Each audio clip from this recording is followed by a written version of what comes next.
Imagine this, a cozy family Thanksgiving dinner.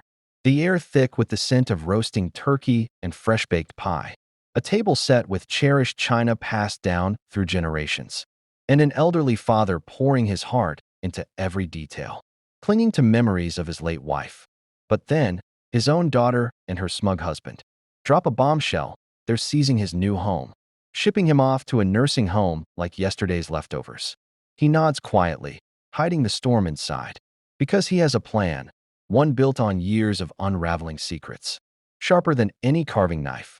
What happens next is a masterclass in calculated justice, where betrayal meets its match in cold, hard evidence.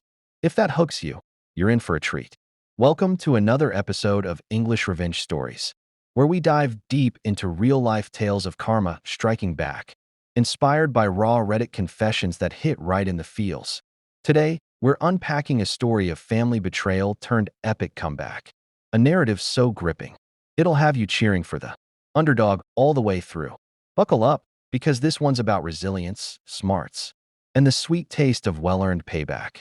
First off, if you've ever felt dismissed by those closest to you, underestimated because of your age or situation, this story will resonate hard. It's not just revenge, it's justice served with precision, reminding us that no one gets away with exploiting the vulnerable forever.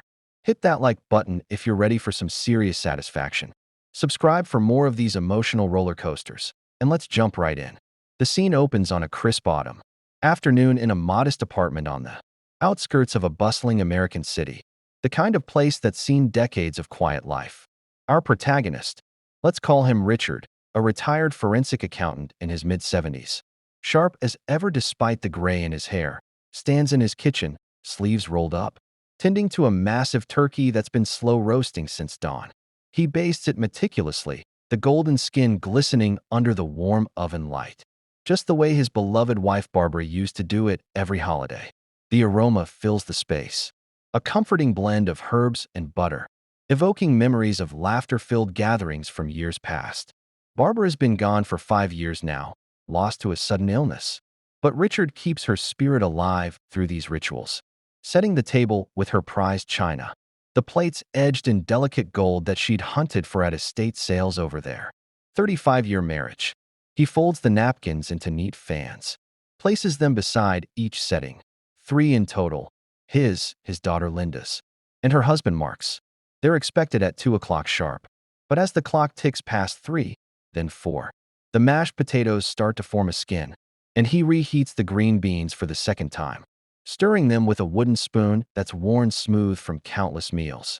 Richard glances at the window, watching, leaves swirl in the wind outside, his mind drifting to how excited he'd been to share this dinner, to connect with the only family he has left. Finally, a knock echoes through the quiet apartment. He opens the door to find Mark already glued to his phone, thumbs flying across the screen, barely acknowledging him.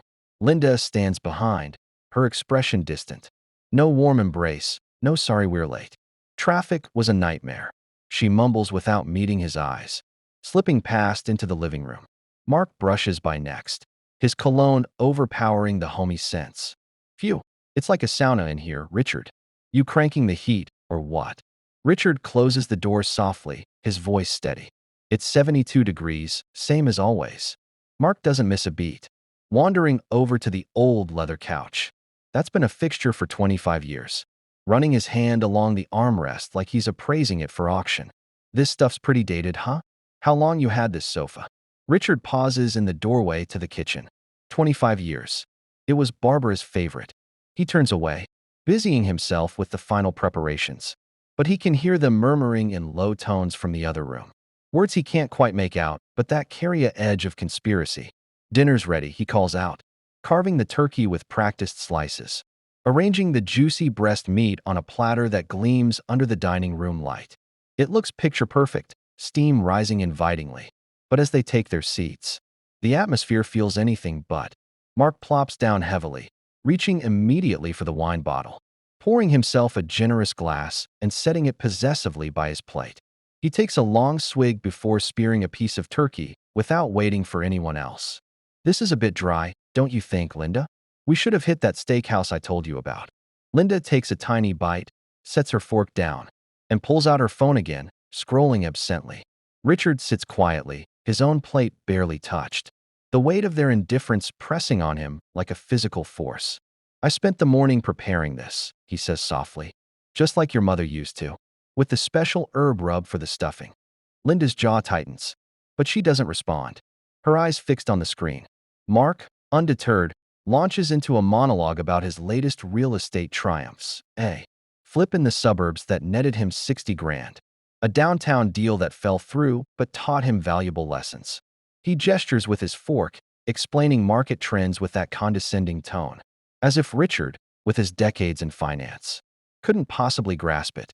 When Richard mentions a corporate embezzlement case he'd cracked back in his forensic days, exposing a scheme that saved a company millions, Mark nods distractedly and pivots right back to property values, his eyes gleaming with self-satisfaction. Richard notices the subtle snaps of Mark's phone camera, quick shots of the living room, the dining area, angled just so. For reference, Mark says casually when he catches Richard's glance, but there's something calculating in his smile that sets off alarms in Richard's mind, honed from years of spotting fraud. Dessert arrives, Richard's homemade apple pie, the crust flaky and golden, filled with cinnamon-spiced apples from the local market. He sets it down with 3 forks and a can of whipped cream. But before anyone can dig in, Mark leans back in his chair, arms crossed over his chest like he's about to deliver a verdict. Before we get to that, Richard, we need to discuss your living situation. The room seems to shrink, the air growing thick and still.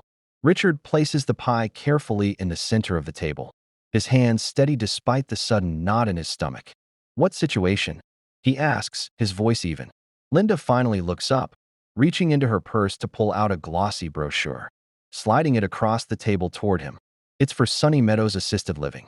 Pages filled with images of smiling seniors strolling manicured gardens, playing bingo, attended by round-the-clock staff.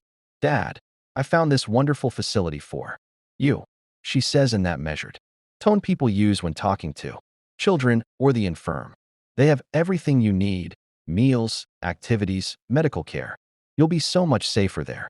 Richard's fingers tighten around his fork, but he sets it down gently, folding his hands in his lap to hide the tremor of anger. I don't need a facility. I'm fine here.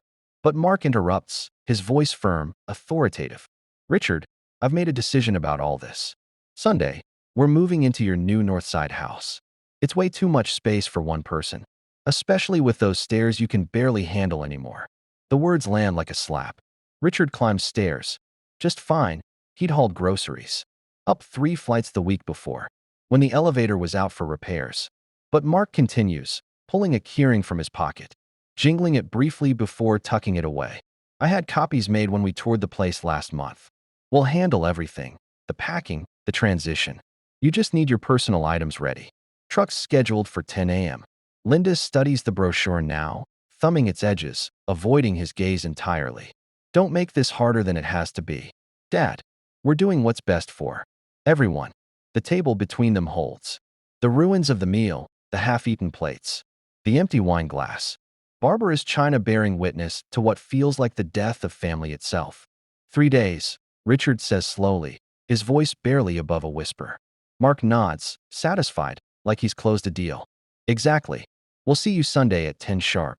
They leave before 6, Mark already back on his phone, scheduling something or other. Linda pauses at the door, as if she might say more. But she doesn't.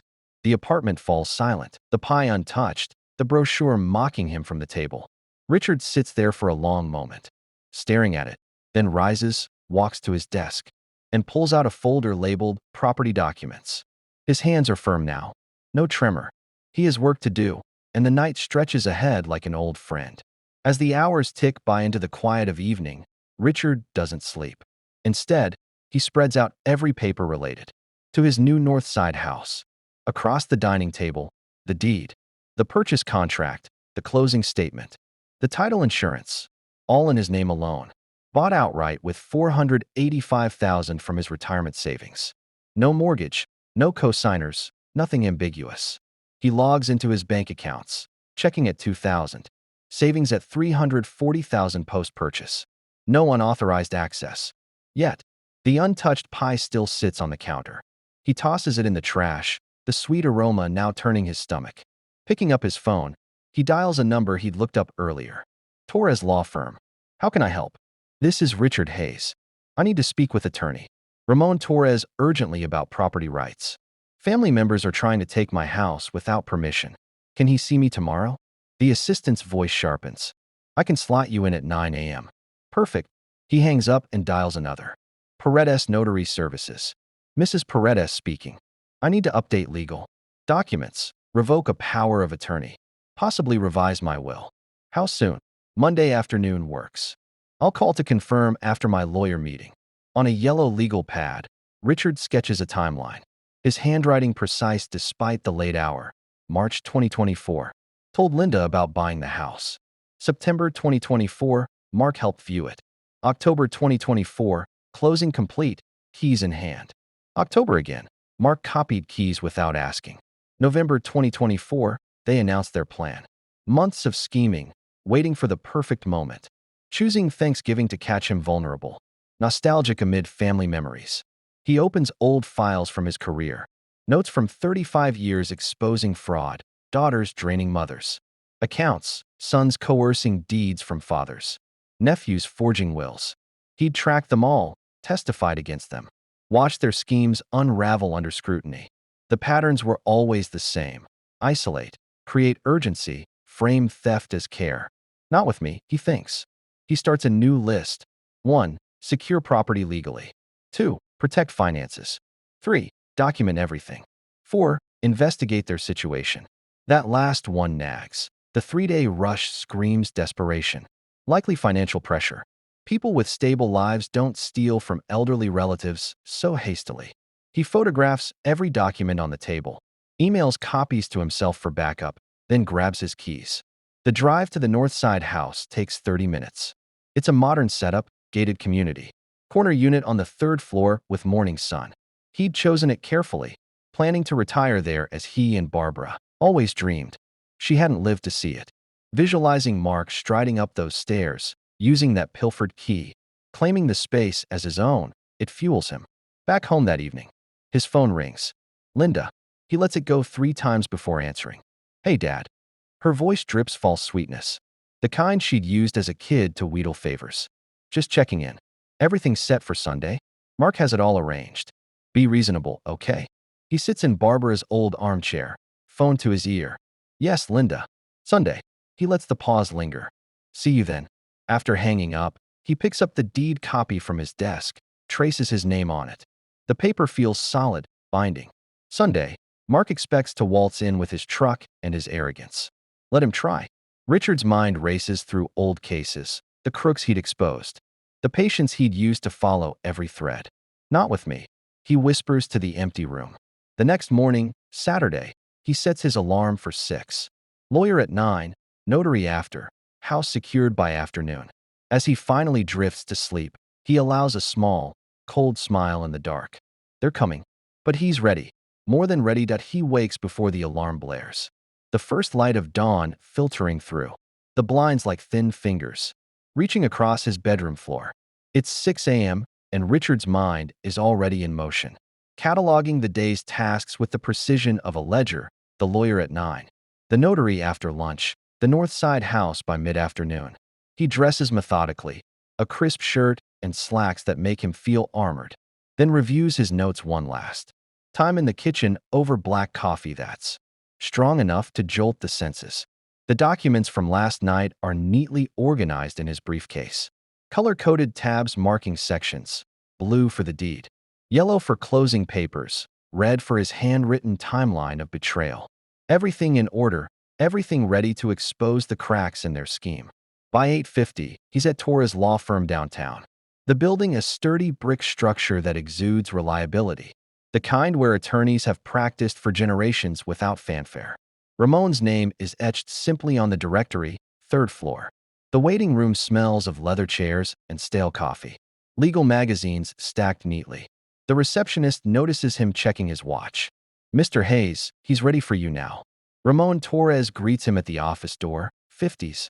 Steel gray hair cropped short. Handshake firm, but not showy. His office is lined with bookshelves heavy with tomes on property, law and estate planning. a faint scent of old paper mingling with fresh brewed espresso. Come in, tell me what's happening. Richard spreads the documents across the conference table laying out evidence in a courtroom, starting with the deed, then the timeline. His voice steady as he recounts the dinner, the brochure, the copied keys, the 3-day ultimatum. Ramon listens without interruption. No sympathetic clucks or interruptions, just focused attention, jotting occasional notes on a yellow pad.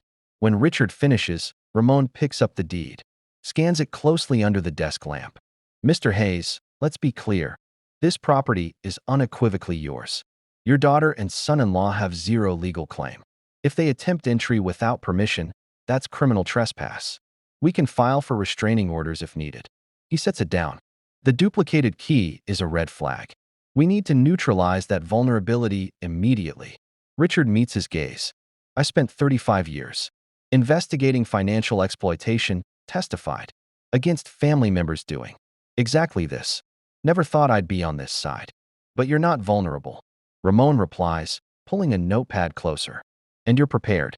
He makes 3 calls right there, with Richard listening. First to the county recorder's office, verifying the deed filing. Second to a trusted locksmith, stressing weekend urgency. Third to a security company, outlining camera installation for a residential property. Richard writes a check for $5,000. His hand doesn't waver. This is an expense. It's investment in sovereignty. You'll hear from me tonight, Ramon says at the door. Check your email around 6. The cease and desist letter will be there. The notary's office is in a strip mall near the highway. Efficient and unassuming, walls lined with certificates of authenticity.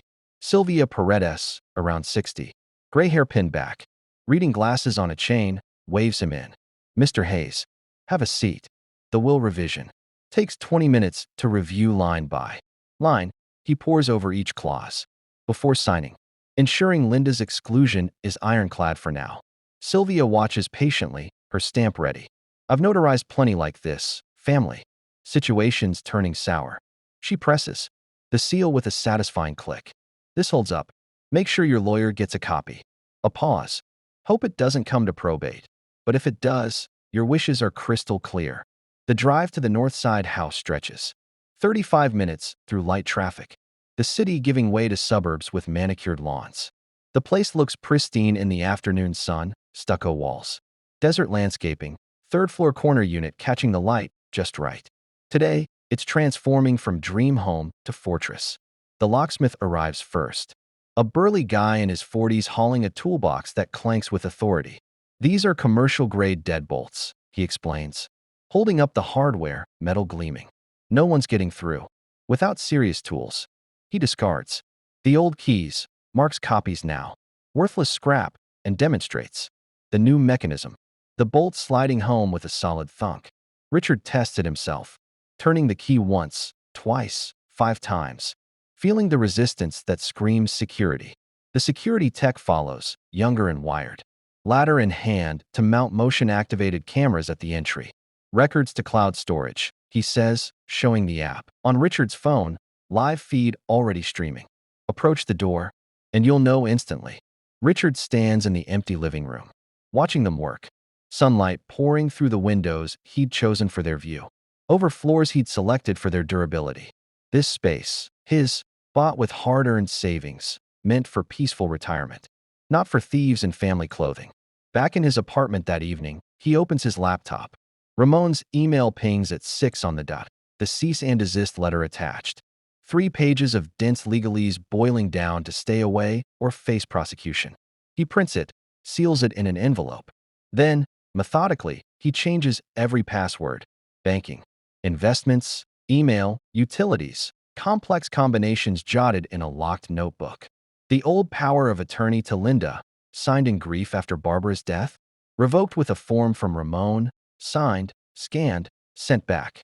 Another loophole closed. His phone buzzes, a text from Linda. See you tomorrow, Dad. 10 sharp. Have your stuff ready. He doesn't reply. The envelope waits on his entry table. Tomorrow, Mark will arrive with his truck and illusions. Let him rattle that useless key.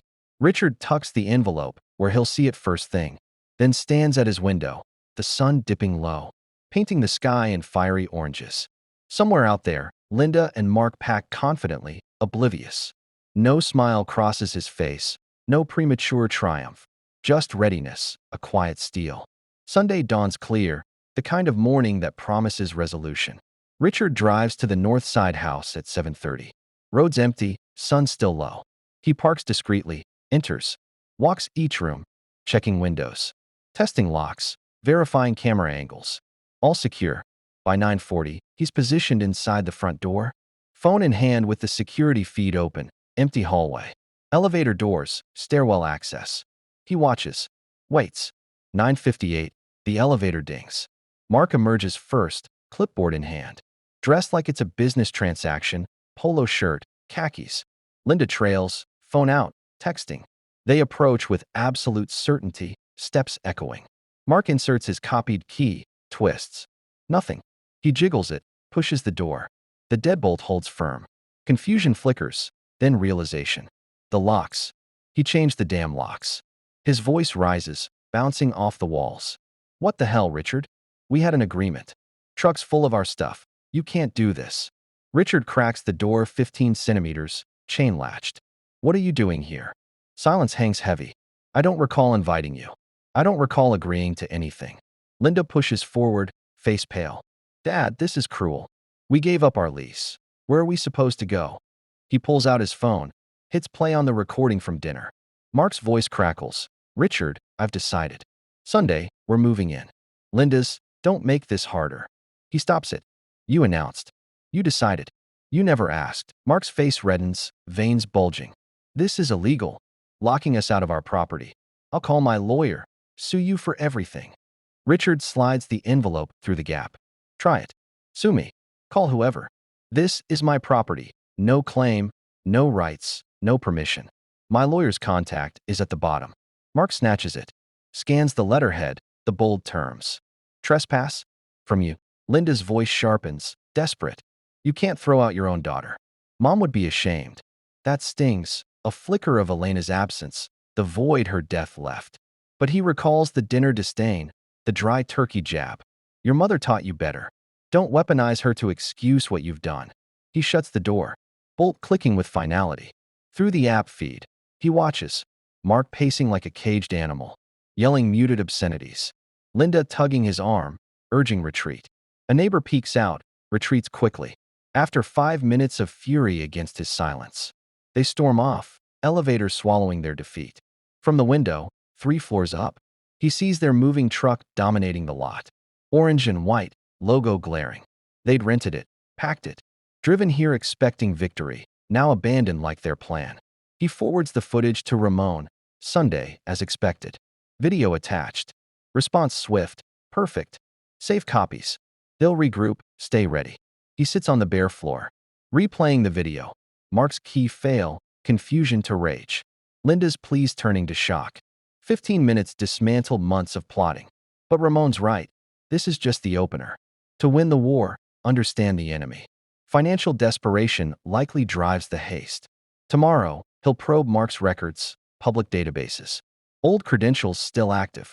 Follow the money, uncover the truth. His career taught that well. The sun climbs higher, truck below, a monument to failure. How long before they return it? 48 hours? We're to unload now. Somewhere, they're scrambling. But Richard plans too, strategizing for the next strike. With 35 years edge in this game, the week unfolds in calculated steps. Monday morning, coffee steaming. He sits at his desk, knowing their move comes soon. It does. Wednesday afternoon, persistent knocks. Through the peephole, Linda alone, mascara streaked, tissues clutched. He steps into the hall, door cracked behind. Dad, please. Her voice cracks. No place to go. Landlord's evicting. Mark's had issues I didn't know. Debts, serious ones. She dabs her face, smears worsening. I'm your daughter. Let us stay temporarily, a few months. He observes the performance. Pauses timed. Family invoked as leverage. From his cases, he knows this play. Tears on command. Blood ties as pry bar. You came to dinner with the plans set. Announced taking my home, shoving me aside. Not asking help, taking. Silence stretches. Financial troubles are unfortunate, but don't entitle you to my property. Tears halt abruptly, face hardening. Punishing me for marrying. Mark. You never liked him. This is revenge. Her volume rises. I'm still your daughter. You're supposed to forgive family. Family doesn't betray family. Leave now. He steps back, closes the door. Footsteps fade. No pity stirs, only resolve. Monday next, certified mail arrives. Cheap letterhead, Brookstone Legal Services.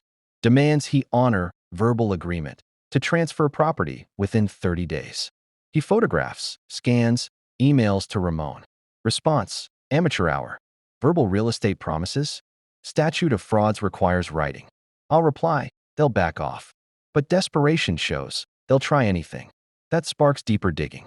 Mid-December, at his computer, county records open. Mark's full name entered, Ricardo Jamie Vargas. Wait. No, Mark Thompson in this tale. But same hunt. Results flood, federal tax lien. 47,000 owed, filed 8 months back. Second mortgage, 215,000 against their home, March date. Spreadsheet built. Debts tallied, creditors listed. Property transactions, 2 flips last year. Both sold at 85,000 loss total.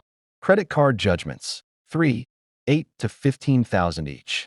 Picture emerges, drowning in red, not greed, need.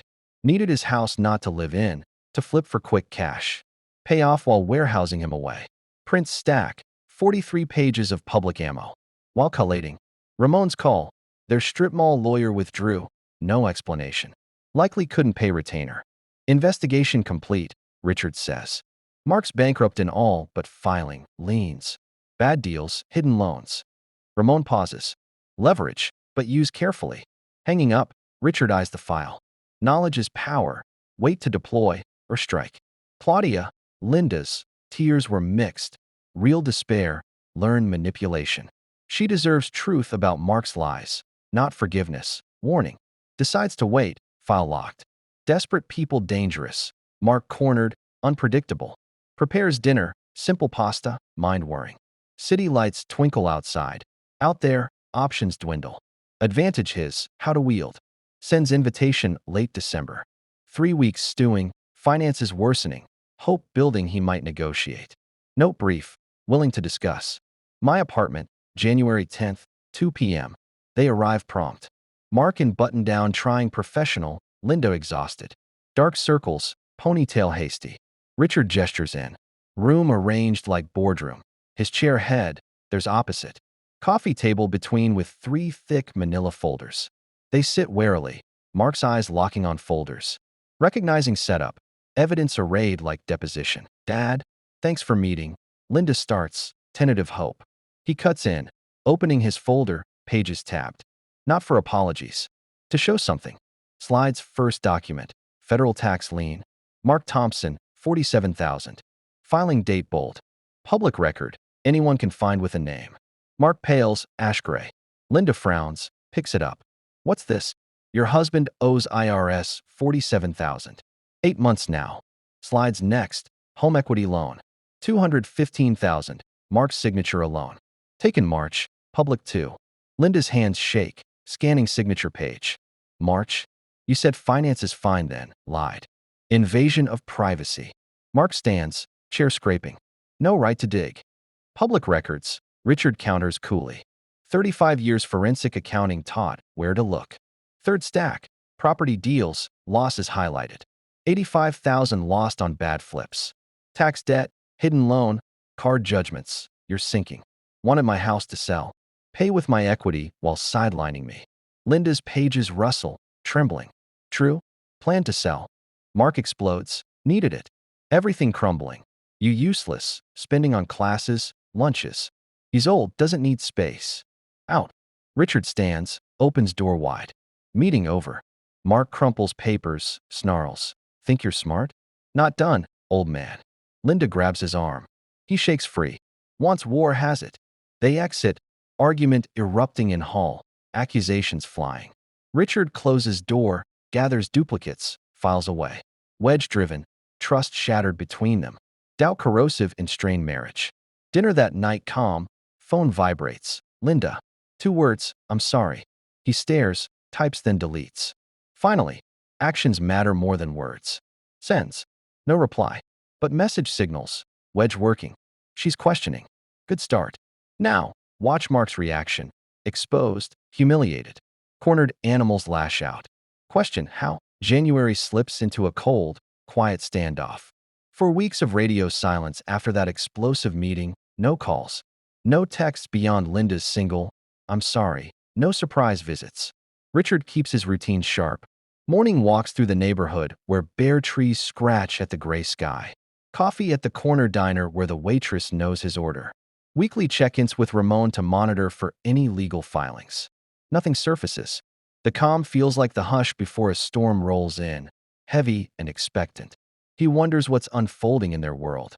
If Linda has confronted Mark about the hidden credit cards, if eviction notices are piling up, if collectors are calling nonstop. Then, on a chilly Valentine's Day afternoon, a tentative knock breaks the quiet. Not angry banging, just hesitant taps. Through the peephole, Linda alone. No Mark, looking worn down, hair messy under a knit hat. No makeup, dark circles carved deep. Clutching a plain white envelope. Richard opens the door, but stays in the frame, not inviting her in yet. "Dad." Her voice is small, almost lost in the hallway echo. "I didn't come to fight. I just need help." She holds out the envelope. He takes it, opens it right there. A 3-day pay or quit notice from their landlord. 2 months rent overdue, amount glaring in bold. She watches him read. "I checked my credit like you said. It's everywhere. Debts I never knew about. Cards he opened in both our names, loans. 43,000 in charges I never saw. I'm drowning, Dad, and I don't know how to swim." He steps aside. She enters slowly, sits in the same chair as last time. But her posture is different now. Smaller, defeated, no performance left in her. Richard stays standing near the kitchen doorway, arms folded loosely. "I'm sorry you're in this mess," he says, and he means it. The father in him aching at the sight of her like this. "But you stood right beside Mark at Thanksgiving. Told me I was going into a home while you took my house. You didn't come asking for help then. You came to take." She nods, eyes on the floor. "I know. I made a terrible choice. I see who he really is now." Her fingers twist together in her lap. "I'm not asking for much. Just enough to keep us off the street for a little while. Until we figure something out." He walks to the window, looks down at the parking lot where slush pools around parked cars. The part of him that remembers teaching her to ride a bike, bandaging scraped knees. Wants to write a check, make the pain stop. But the memory of that glossy brochure, her cold certainty at the table, the way she avoided his eyes, holds him back. If you end up homeless, that's Mark's doing, not mine. You chose to stay with him even after January, after you knew the truth. Those are your choices. She doesn't argue, just nods again, stands quietly, and leaves without another word. He watches from the window as she sits in her car for several long minutes, head on the steering wheel, before driving away. For a moment, he questions himself, then shakes it off and returns to his routine. Boundaries matter. A week later, certified mail again. This one from the State Department of Adult Protective Services. A complaint has been filed questioning his mental capacity. A social worker will conduct a home evaluation. Richard's stomach drops, but he calls Ramon immediately. "This is Mark's nuclear option," Ramon says calmly. "APS investigations are serious, but this reeks of retaliation. Just be yourself, show your competence. You'll be fine." The next 5 days are preparation. Richard organizes every financial statement into labeled folders, prints his timeline of the family conflict with supporting evidence, cleans the apartment until it gleams, though it was already spotless. He wants everything to scream clarity, independence, sharp mind. February 28th, Patricia Moreno arrives right on time. Mid-40s, professional but kind-eyed, clipboard in hand. She introduces herself, explains the standard questions. Date today, February 28th, 2025. Current president? He names him correctly. Why do you think a complaint was filed? He hands her the first folder, the cease and desist. Security footage thumbnails, property deed. My son-in-law filed it in retaliation after I refused to let him seize my home. Over 90 minutes, she tests memory. Counts backward from 100 by sevens without hesitation. Tours the apartment noting organization. Stocked fridge, medication list. 1 blood pressure pill only. She reviews bank statements, investment summaries, all in perfect order. Finally, she sits on the couch, sets the clipboard down. "Mr. Hayes, I've done this 12 years. You're one of the most clearly competent people I've ever evaluated. This complaint is textbook financial elder abuse, not you lacking capacity, but someone trying to manufacture incapacity to gain control of assets.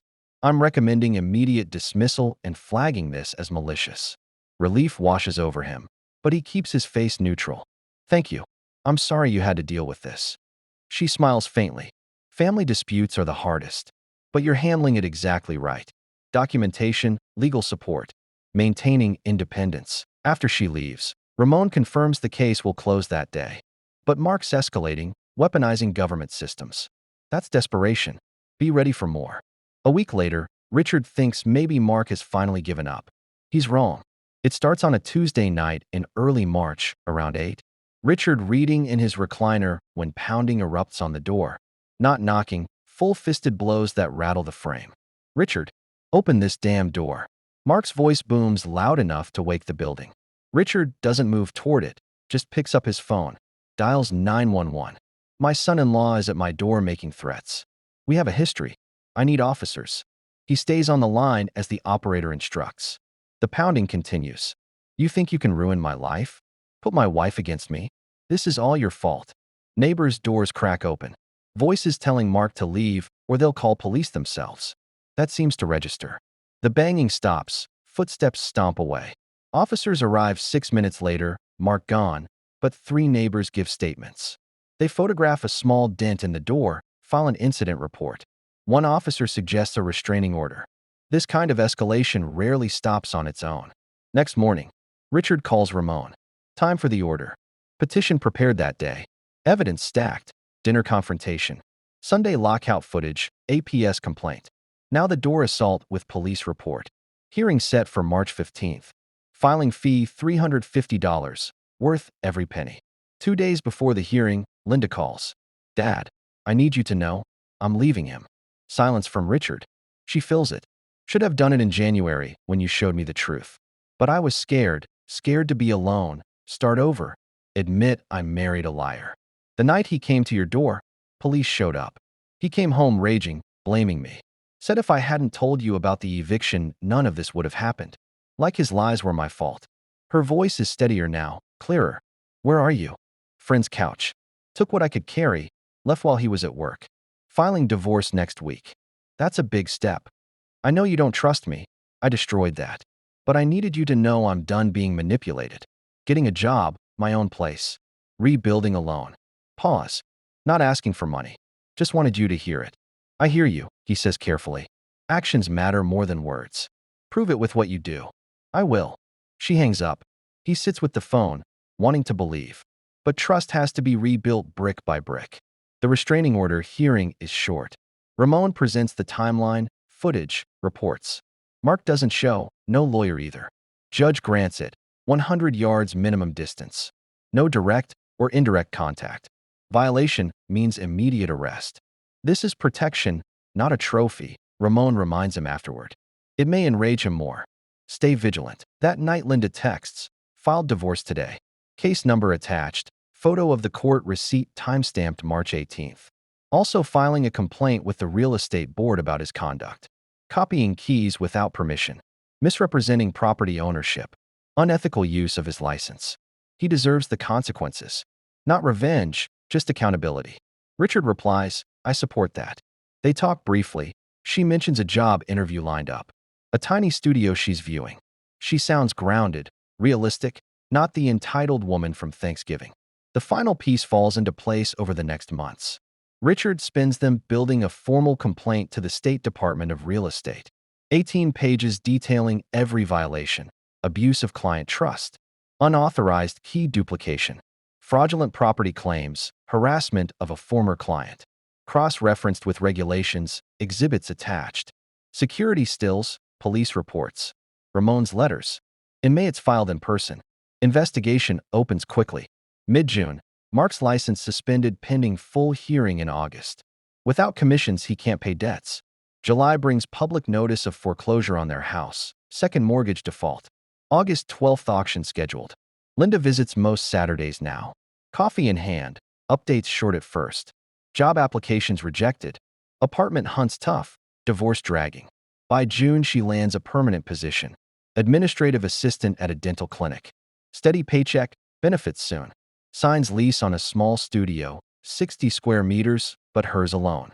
Divorce finalized September. One Saturday in late July, she asks outright why he keeps letting her visit. I don't want anything from you, she says, meeting his eyes. Money, help, nothing. Except maybe, someday, a dad again. I know I don't deserve it. I broke something maybe beyond fixing. But I'm trying to become someone who could earn a second chance, even if you never give one. It's the most honest thing, she said since the betrayal. That's the first completely honest sentence you've spoken to me since Thanksgiving, he replies. She nods, leaves quietly. That night he pulls out the will excluding her. Starts notes for a revision. Conditional inheritance tied to sustained independence, employment. No financial support from him for 2 years post-death. Not forgiveness yet, but the door cracked open for her to earn it. August 15th, the administrative hearing. Richard arrives in a gray suit, testimony polished from decades in court. Mark looks hollowed out, suit hanging loose, no eye contact. Evidence presented systematically. Mark's lawyer argues, family dispute. Judge shuts it down, professional misconduct clear. Decision a week later, license revoked permanently. No celebration, just closure filed away. Early September, Linda starts therapy, texts him the divorce decree final, invites him to dinner at the Northside house. First time she stepped inside since the failed move-in. She brings a small potted plant as belated housewarming. They eat simple grilled chicken, talk easily about her sessions, recognizing manipulation patterns, learning self-reliance. After sunset, paints the mountains purple through the big windows. She offers a real apology, no tears weaponized, just ownership of the betrayal. Understanding the depth of hurt. He tells her about the updated will, conditional terms. She accepts without protest. Fair, earned. As she leaves, he stands alone in the living room. Looks out over city lights stretching to the horizon. 9 months from Thanksgiving betrayal to justice delivered. Mark lost everything. License, marriage, home, future. Consequences of his own making. Linda lost a toxic marriage but found herself. Trading entitlement for hard-won independence. Slowly rebuilding trust one honest action at a time. And Richard, he defended what was his through evidence. Law, patience, never violence or illegality. His forensic skills, once used against strangers, saved him from family predators. The house is truly his now. Peace earned, dignity intact. He walks to the window one last time. Mountains dark silhouettes against deepening sky. Tomorrow he'll call Ramon, thank him formally. Tomorrow he'll review finances, keep everything secure. Tomorrow life continues on his terms. But tonight, he simply rests. The battle is over, justice prevailed. And he's still standing in his own home, exactly where he belongs.